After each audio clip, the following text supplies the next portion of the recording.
हम आपके लिए लेके आए हैं ऑनलाइन क्लास आरएल अकेडमी चांदड़िया संत कबीर नगर के माध्यम से, जिस हम सब्जेक्ट क्लासिकल साइंस के विषय में 20 एमसीक्यू क्वेश्चन के विषय में बात करेंगे, जिसमें से आपका फर्स्ट क्वेश्चन है रासायनिक क्रिया के फलस्वरूप बनने वाले पदार्थ को कहते हैं। ऑप्शन आपका उत्पाद, बी है आपका अभिकारक को ही हम लोग अभिकारक भी कहते हैं, अभिकारक भी कहते हैं। सी है ये दोनों अभी है, इनमें से कोई नहीं। जैसा कि हम लोग जानते हैं कि अगर N2 कोई हमारा N2 है H2, ये जो आपस में रिएक्ट होता है तो 2NH3 बनता है, तो ये दोनों अभिक्रिया में भाग लेता है, और जो अभिक्रिया में भाग लेता है उसे हम अभिकारक कहते हैं या अभिकरक कहते हैं। और इसके द्वारा जो प्राप्त होता है जिसे हम लोग उत्पाद कहते हैं। क्या कहते हैं? उत्पाद कहते हैं। और ये हमारा क्वेश्चन क्या है, रासायनिक क्रिया के फलस्वरूप बनने वाले पदार्थ को कहते हैं, तो क्या कहते हैं हम लोग? उत्पाद कहते हैं। क्या कहते हैं? उत्पाद कहते हैं।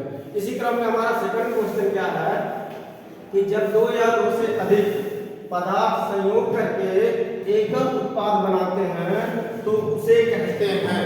जैसे मान लिया जाए कोई पदार्थ हमारा नाइट्रोजन, जब हाइड्रोजन के साथ रिएक्ट करता है तो केवल ओनली वन प्रोडक्ट बनाता है। कितना बनाता है? ओनली वन प्रोडक्ट बनाता है। इस अभिक्रिया को हम लोग कहते हैं संयोजन अभिक्रिया कहते हैं। कौन सा क्रिया कहते हैं? संयोजन अभिक्रिया कहते हैं। क्यों? क्योंकि इसमें दो हमारा विक्रिया दो या दो से अधिक पदार्थ आपस में संयुक्त होकर केवल एक ही नया पदार्थ का निर्माण करता है। इस कारण इसे हम लोग कहते हैं संयोजन अभिक्रिया कहते हैं। संयोजन अभिक्रिया को हम लोग योगात्मक अभिक्रिया भी कहते हैं। थर्ड हमारा क्वेश्चन है एसिटिक अम्ल का पीएच मान है। तो एसिटिक अम्ल पीएच मान हमारा तीन कंडीशन में होता है। एक होता है अम्लीय माध्यम, अम्लीय माध्यम, और सेकंड होता है हमारा क्षारीय माध्यम, क्षारीय माध्यम। जो अम्लीय माध्यम होता है उसका पीएच मान जो होता है वो हमेशा 7 से कम होता है। इससे कम होता है 7 से कम। और क्षारीय माध्यम का पीएच मान जो होता है वो 7 से अधिक होता है। क्या होता है? 7 से अधिक होता है। और एक होता है उदासीन माध्यम। कौन सा माध्यम? उदासीन माध्यम का जो पीएच मान होता है वो 7 के बराबर होता है। ये क्वेश्चन हमारा क्या कह रहा है? कह रहा एसिटिक अम्ल का पीएच मान है। ऑप्शन क्या? अम्ल कह रहा है इसका पीएच मान हमेशा कितना होगा?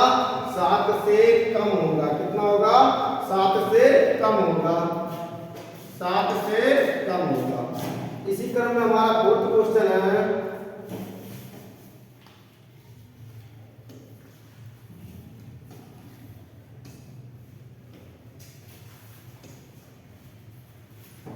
इसी क्रम में क्वेश्चन नंबर हमारा फोर्थ क्या है, जिप्सम में क्रिस्टल के जल के कितने अणु होते हैं। तो जिप्सम का पहले हम लोग फार्मूला लिखेंगे। इसका फार्मूला क्या होता है? CuSO4 × 2H2O। अब इसमें आप लोग को देखना यह है कि जिप्सम में जल कितने अणु के साथ है? 2 अणु के साथ। कितने अणु के साथ है? 2 अणु के साथ। तो जिप्सम में बताओ जल के कितने अणु होते हैं? 2 अणु होते हैं। हमारा फिफ्थ वाला क्वेश्चन है एल्केन का समान सूत्र है। क्या है? एल्केन का समान सूत्र है। तो ऑप्शन आपके दिए हुए हैं CnH2n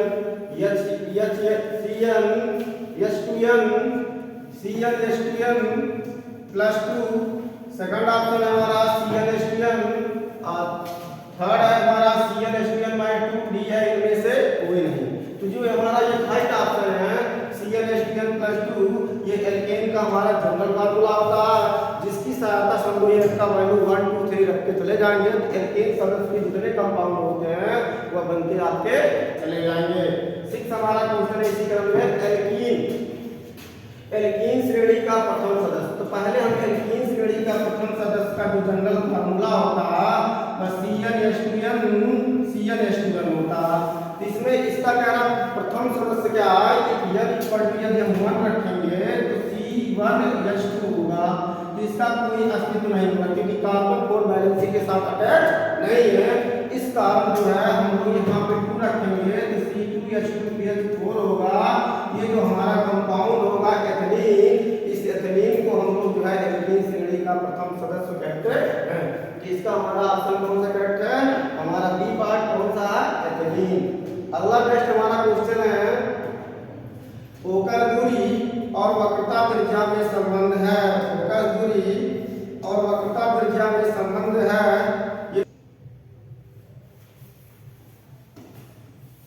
ये नेक्स्ट क्वेश्चन हमारा 7 वक्रता त्रिज्या और फोकस दूरी F में संबंध है। तो फोकल दूरी और वक्रता त्रिज्या में संबंध होता है F इक्वल टू R/2। क्या होता है? F इक्वल टू R/2 होता है। तो इसमें देखिए आपका कोई ऑप्शन नहीं मैच कर रहा, क्योंकि इसमें कह रहा F इक्वल टू R दिया हुआ, सेकंड ऑप्शन है 2F equal to R, third option आपका F इक्वल टू 2R, और डी वाला ऑप्शन है F इक्वल टू 1/R। इसमें से कोई ऑप्शन नहीं मिला, तो इसके नीचे आप इसको पहले करेक्ट करेंगे। तो इसके नीचे 1 करके आप क्रॉस मल्टीप्लाई करेंगे तो ये आपका हो जाएगा 2F इक्वल टू R। अब देखो ये ऑप्शन कौन सा मैच कर रहा है? इसमें आपका बी वाला ऑप्शन मैच कर रहा है 2F इक्वल टू R, यानी वक्रता त्रिज्या और फोकल दूरी में संबंध क्या होता है? 2F equal to R। अब नेक्स्ट क्वेश्चन हमारा 8 है यदि वायु के सापेक्ष कांच का अपवर्तनांक 1.5, यदि वायु के सापेक्ष कांच का अपवर्तनांक 1.5 है तो कह रहा कांच के सापेक्ष वायु का अपवर्तनांक होगा। यदि वायु के सापेक्ष कांच का अपवर्तनांक Ag दिया हुआ है 1.5 दिया हुआ है, तो कह रहा कांच के सापेक्ष वायु का अपवर्तनांक, तो G यानी आपको निकालना है 1/Ag करके, क्योंकि आपको भी फार्मूला होता है 1/1.5। तो पहले हम लोग सबसे पहले डेसिमल को हटाएंगे, तो नीचे अगर 1 डिजिट के बाद डेसिमल लगा हुआ तो 1 0 को बढ़ा करके डेसिमल को हम लोग क्या करते हैं? हटा देंगे तो 5 त्रिज्या कितना होगा? 10, 5 त्रिज्या 15, ये आपका 0.66 कई बार आएगा तो ये C1 हो जाएगा। इसमें से आपका कौन सा पार्ट सही है? ऑप्शन नंबर कौन सा? डी पार्ट आपका सही है। नेक्स्ट क्वेश्चन आपका है वायु में प्रकाश की चाल। वायु में प्रकाश की चाल कितना? 3 × 10⁸ मीटर पर सेकंड, और इसका अपवर्तनांक दिया हुआ है 4/3। तो कह रहा प्रकाश की चाल होगी, तो प्रकाश की चाल आपको कैलकुलेट करना है। तो उसके पहले ये C का वैल्यू दिया, किसका वैल्यू दिया? C का वैल्यू दिया 3 × 10⁸ मीटर प्रति सेकंड। कितना दिया? 3 × 10⁸ मीटर प्रति सेकंड। इसका जो अपवर्तनांक m इक्वल टू होगा ये 4/3 दिया हुआ। इस कंडीशन में आपको v का वैल्यू निकालना है। v इक्वल टू एक फार्मूला होता है, v इक्वल टू होता है C/v। तो C कितना? 3 × 10⁸ अपॉन n कितना? 4/3। तो 3 ऊपर चला जाएगा, 3 × 10⁸ अपॉन कितना? 4, 3 त्रिज्या कितना? 9/4 × 10⁸ कितना? 8। इसको इस्तेमाल करेंगे 2.25 × 10⁸ मीटर प्रति सेकंड। इसमें से आपका कौन सा ऑप्शन सही होगा? ऑप्शन है 2.25 × 10⁸ मीटर प्रति सेकंड। ये ऑप्शन आपका क्या होगा? करेक्ट होगा। इसी क्रम में हम नेक्स्ट क्वेश्चन आएंगे। नेक्स्ट क्वेश्चन हमारा है, नेक्स्ट क्वेश्चन कह रहा कि 50 सेंटीमीटर फोकल दूरी के अवतल लेंस की क्षमता क्या होगी? 50 सेंटीमीटर फोकल दूरी के अवतल लेंस की क्षमता है। ऑप्शन पार्ट आपका -2 डायरेक्टर, बी वाला आपका ऑप्शन है -0.2 डायरेक्टर, डी आपका +0.2 डायरेक्टर, सी आपका 2 डायरेक्टर। इस कंडीशन में ये होता फोकल दूरी आपका दिया हुआ, पहले हम लोग कैलकुलेट करेंगे। तो फोकल दूरी कितना दिया हुआ? 50 centimetre. F equal to 50 centimetre दिया है। तो ये किस लेंस की बात कर रहा? अवतल लेंस। तो अवतल लेंस में फोकल दूरी हमेशा क्या लगाया जाएगा? ऋणात्मक या नेगेटिव चार्ज दिया जाएगा। उस कंडीशन में P इक्वल टू निकालेंगे 100/कितना? F की इशारा। क्यों? क्योंकि आपका फोकल दूरी किसमें दिया हुआ? सेंटीमीटर में। तो आपका हो जाएगा 100/जो है F के प्लेस पे -50। तो 0 0 कैंसिल,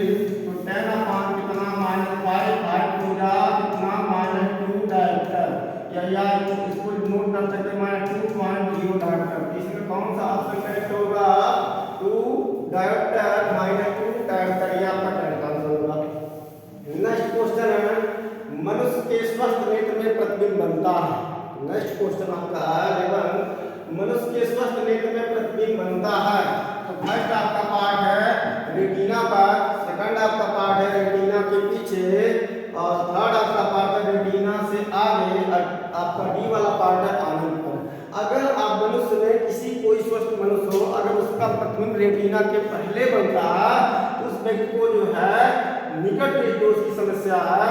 अगर मान लिया जाए रेटिना के बाद बनता है तो उस व्यक्ति के को जो है दूर दृष्टिदोष की समस्या है। अगर नेट रेटिना पर बनता है तो उस व्यक्ति की आंख में कोई समस्या नहीं है। इसका मतलब मनुष्य के स्वस्थ नेत्र में प्रतिबिंब बनता है कहाँ पे? रेटिना पर बनता है। अगर किसी भी स्वस्थ व्यक्ति का प्रतिबिंब रेटिना पर बनता है तो उस व्यक्ति के आंख में कोई दृष्टि दोष की समस्या नहीं है। इसमें कौन सा आंसर सही होगा? ए, कौन सा? रेटिना। नेक्स्ट आपका क्वेश्चन है, कह रहा है इसमें चंद्रमा के तल से देखने पर आकाश दिखाई देगा। यानी चंद्रमा तल से हम लोग देखेंगे तो आकाश हमारा कौन सा दिखाई देता?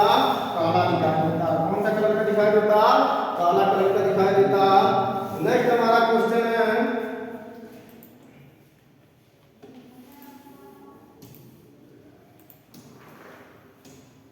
नेक्स्ट क्वेश्चन है कि 1 किलोवाट घंटा में जूल की संख्या होगी। 1 किलोवाट घंटा में 1 किलोवाट घंटा होता है वह 1 यूनिट के बराबर होता है। किसके बराबर होता? 1 यूनिट के बराबर होता और 1 यूनिट में कितने जूल होगा? तो पहले हम लोग किलोवाट को वाट में इसमें बदलेंगे वाट में। किलोवाट को वाट में बदलेंगे 1000। 1 किलोवाट बराबर 1000 वाट होता है, 1000 वाट। और घंटे को हम लोग बदलेंगे सेकंड में तो 36 यानी 1 घंटे में 36 सेकंड होता। इसका मल्टीप्लाई कर देंगे तो हो जाएगा 36,000,000 जूल। इसका मतलब ये हुआ 1 किलोवाट घंटा या 1 यूनिट में 36 लाख जूल ऊर्जा होता है। कितना जूल होता है? 36 लाख जूल ऊर्जा होता है। अगर हम इसको स्टैंडर्ड फॉर्म में करेंगे ये हो जाएगा 3 × 6 × 10⁻6 जूल हो जाएगा। कितना हो जाएगा? 3 × 6 × 10⁻6 जूल। तो 1 यूनिट या 1 किलोवाट घंटा में जो है 36 लाख जूल ऊर्जा होता है। कितना जूल ऊर्जा होता है? 36 लाख जूल ऊर्जा होता है। नेक्स्ट आपका क्वेश्चन है, एक विद्युत बल्ब पर 240 लिखा 240 वोल्ट ऑफ 60 वाट अंकित है, उस तंतु का प्रतिरोध कितना होगा? तो इसमें बताओ विभवांतर भी दिया, V इक्वल टू कितना दिया? 240 वोल्ट दिया होगा। आपका वाट दिया, यानी सामर्थ्य दिया 60 वाट। तो कह रहा प्रतिरोध R का वैल्यू से निकालना। पहले आपको फार्मूला लगाना होगा। फार्मूला का R equal to V square upon P लगाएंगे। तो V स्क्वायर के प्लेस पे किसके स्क्वायर करेंगे? 240 का स्क्वायर कर देंगे। अब P के प्लेस पे कितना होगा? 60। इसको हम लोग कैलकुलेट करेंगे 240 × 240 अपॉन कितना? 60। 0 से 0 कैंसिल, ये हो जाएगा 240 × 24 अपॉन कितना? 6 4 जा आपका 24। ये हो जाएगा 240 × 4। अब इसका मल्टीप्लाई करेंगे तो 4 का मल्टीप्लाई 0 में करेंगे 0, 4 4 जा 16, 4 2 जा 8 1 कितना? 9। तो कितना हमारा वाट होगा? कितना होगा हमारा? R इक्वल टू कितना होगा? यानी 960 ओम। तो इसमें 960 ओम कौन सा हमारा है? ऑप्शन नंबर विकल्प ये हमारा करेक्ट ऑप्शन है। नेक्स्ट क्वेश्चन है, एक अशक्ति बराबर होता है। तो एक अशक्ति का मतलब होता है HP। HP इसका शॉर्ट फॉर्म होता है HP। H का मतलब होता है हार्ट, P का मतलब होता है पावर। एक अशक्ति जो होता है वह 746 वाट के बराबर होता है। किसके बराबर होता है? 746 वाट के बराबर होता है। नेक्स्ट क्वेश्चन है,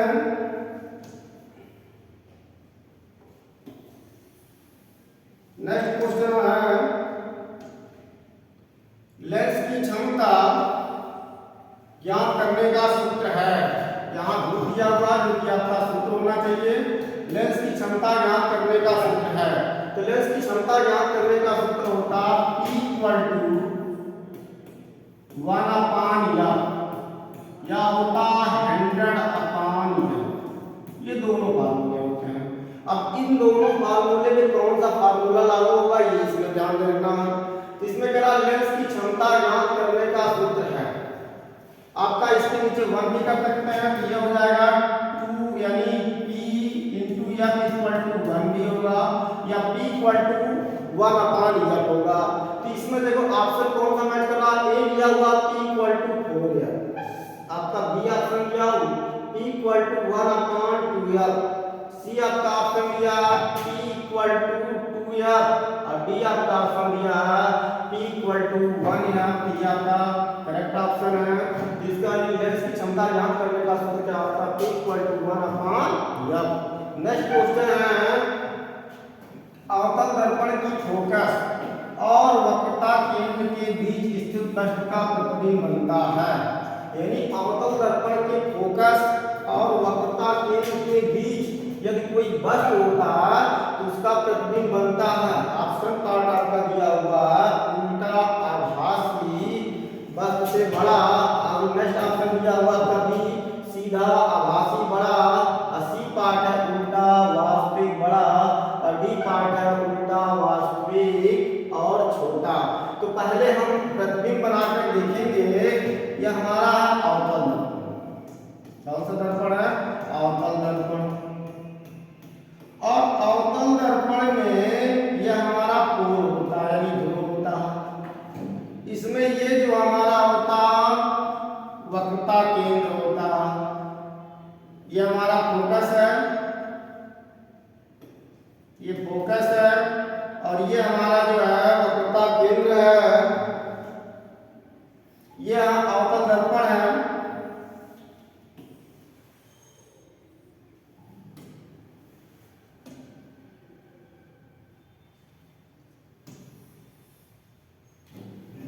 ये अवतल दर्पण है।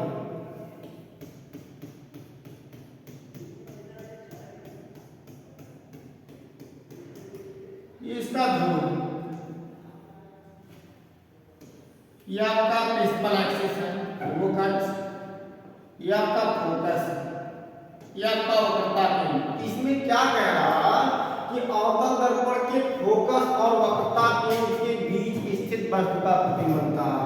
तो वक्रता केंद्र का फोकस और ध्रुव यानी वक्रता केंद्र का फोकस और केंद्र के बीच हम कोई ऑब्जेक्ट रखते हैं, ओ डैश मान लिया अगर कोई हमने ऑब्जेक्ट रखा तो इस कंडीशन में ये सीधे पैरेलल जाता है, पैरेलल के पश्चात फोकस से होकर चला जाता है। नेक्स्ट है हमारा अब फोकस से होकर जाता है तो अपवर्तन के पश्चात ये मुख्य अक्ष के समांतर चला जाता है। इस कंडीशन में जो वस्तु का प्रतिबिंब बनता है हमारा ओ डैश जो ऑब्जेक्ट रखा है, इसका प्रतिबिंब कैसा बन रहा, क्योंकि ये दोनों किरणें एक दूसरे को वास्तविक काटती हैं, इस कारण ये प्रतिबिंब जो बन रहा वास्तविक प्रतिबिंब बन रहा। वास्तविक उल्टा, क्योंकि इसकी दिशा ऊपर की तरफ है, इसकी दिशा नीचे की तरफ है, उल्टा और वस्तु से बन रहा बड़ा बन रहा। यानी इसमें कौन सा ऑप्शन सही होगा, उल्टा वास्तविक और बड़ा प्रतिबिंब बन रहा है। देखो उल्टा क्यों बन रहा है, क्योंकि इसका डायरेक्शन ऊपर की तरफ है, इसका डायरेक्शन नीचे की तरफ है, तो इसलिए उल्टा हो गया। वास्तविक क्यों बन रहा, क्योंकि ये देखो कक्ष के समांतर चल रहा है, फोकस से होकर जा रहा है, फोकस से होकर जाने वाले प्रकाश किरण परावर्तन के पश्चात कक्ष के समांतर जाता है, तो ये दोनों किरणें एक दूसरे को वास्तविक काट रही है, इसलिए वास्तविक प्रतिबिंब बन रहा। उल्टा वास्तविक और वस्तु से बड़ा प्रतिबिंब बनता है। तो इसमें ऑप्शन हमारा कौन सा सही होगा, सी वाला ऑप्शन, उल्टा वास्तविक और वस्तु से बड़ा प्रतिबिंब प्राप्त होता है। नेक्स्ट है इसमें तेरा एसिटिक अम्ल में क्रियात्मक समूह है।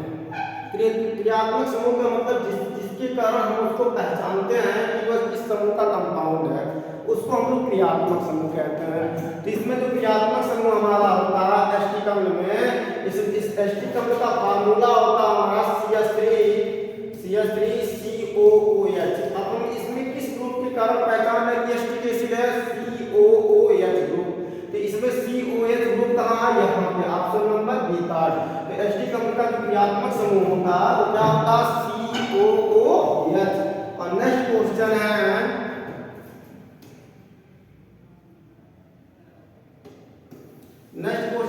उपधातु है।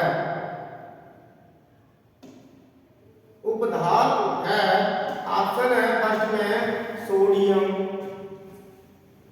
आपका बी ऑप्शन है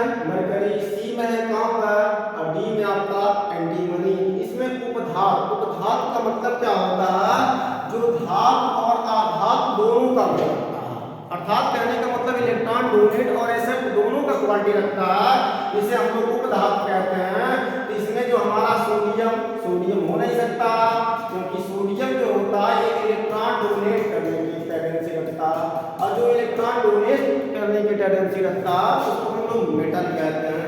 तो उसी क्रम में हमारा कहां पर भी आपा ये भी इलेक्ट्रॉन डोनेट करने की टेंडेंसी रखता है, Cu भी हमारा इलेक्ट्रॉन डोनेट करने की टेंडेंसी रखता है, तो इस कारण ये भी मेटल हो गया। मरकरी भी हमारा इलेक्ट्रॉन डोनेट करने की टेंडेंसी रखता है, या G पे 1 भी पॉजिटिव हो सकता है, 2 भी पॉजिटिव हो सकता है, जितना इलेक्ट्रॉन डोनेट करेगा।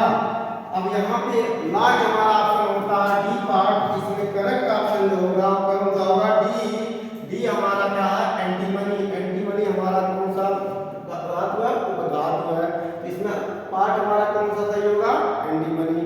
लास्ट क्वेश्चन है, निम्न में से कौन सा क्षार नहीं है, निम्न में से कौन सा क्षार नहीं है। तो हम लोग एक बार मन करके देखते हैं। सोडियम हाइड्रोक्साइड में हम वाटर को डिसॉल्व करते हैं, तो sodium ion plus hydroxide ion होता है, और हाइड्रोक्साइड आयन लेने के कारण इसे हम लोग बेस कहते हैं। इसका मतलब ये बेस हो गया। सेकंड है पोटेशियम हाइड्रोक्साइड। पोटेशियम हाइड्रोक्साइड का जब हम आयन करते हैं, वाटर डिसॉल्व करते हैं, तो ये हाइड्रोक्साइड है, इसका मतलब ये भी बेस हो गया। नेक्स्ट है अमोनियम हाइड्रोक्साइड, इसका हम वाटर डिसॉल्व करते हैं, तो ये भी अमोनियम प्लस हाइड्रोक्साइड है, इसका मतलब ये भी बेस हो गया। नेक्स्ट हमारा C2H5OH, ये हमारा इनऑर्गेनिक कंपाउंड नहीं है, ये हमारा ऑर्गेनिक कंपाउंड है, इस कारण इसे हम लोग बेस नहीं कहते हैं। इसी करेक्ट पार्ट आपका कौन सा सही है, एथिल एल्कोहल।